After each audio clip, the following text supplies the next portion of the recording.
تلاحظ ظهر هنا الإشارة الإي سي، فشنو سبب هذا؟ السلام عليكم ورحمة الله وبركاته أعزائي المتابعين. السبلت اللي تلاحظوه خلفي طبعا صار لي تقريبا 5 سنوات استخدمه 2 طن. فجأة السبلت قام ما ينهض، قصدي ما ينهض انه الكمبريسر او الضاغطة قامت تضغط الغاز فيشتغل السبلت بصورة طبيعية ويعطي هواء، ولكن هواء حار. تنتظر 3 دقائق اكثر نفس الحالة. شنو الاجراء؟ هاي من سلسلة انه تصليح قطع الكهربائية المنزلية ببساطة، شغلات بسيطة، فمن ضمنها هاي السلسلة. بدون ما اطول عليكم، اذا نهض السبلت، اذا اشتغل السبلت ومطى هواء بارد يعني اعطى هواء حار نهائيا، فاول شيء لازم تلاحظوا انه القطعة الخارجية نشيك البواري هل بيها ثلج لو ما بيها ثلج، دافع والداخل اثنيناتهم. فخلينا نجي نشيكن واعطيكم شنو الخلل.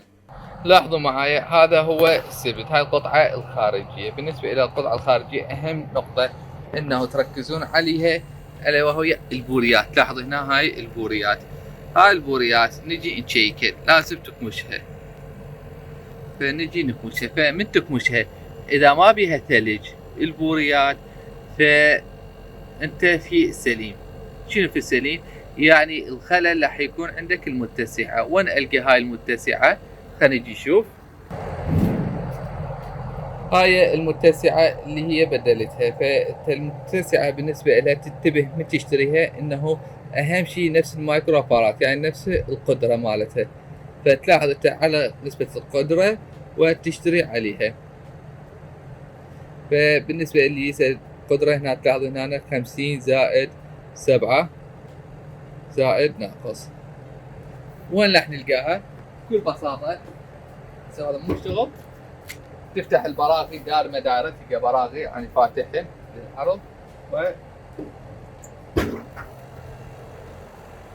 نفتح الغطاء العلوي. بعد فتح الغطاء العلوي تلاحظ هذه هي المتسعة. بالنسبة إلى الربط انه هي فقط بها جهتين، بها جهة سالب وجهة موجب، تربط الوايرات كل من نفس مكانه ما هو تلاحظ امامكم، ما يقبل غلط. بالنسبة إلى عملية الربط بس نرجع نربطه.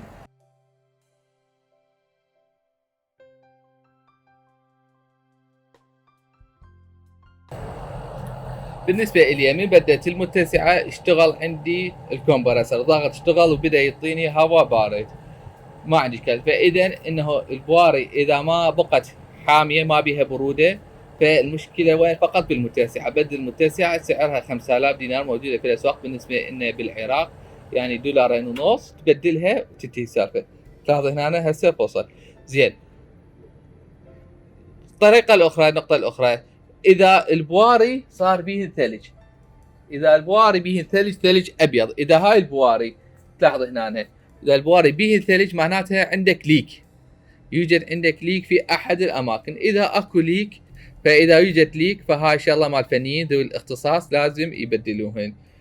هذا اللي كان عندي. لا تنسى من الاشتراك بالقناة إذا لم تكن مشترك. إذا كان عندك أي سؤال أو استفسار اكتب لي أجاوب تعليقات وسرد عليه بأقرب فرصة ممكنة. والسلام عليكم ورحمة الله وبركاته.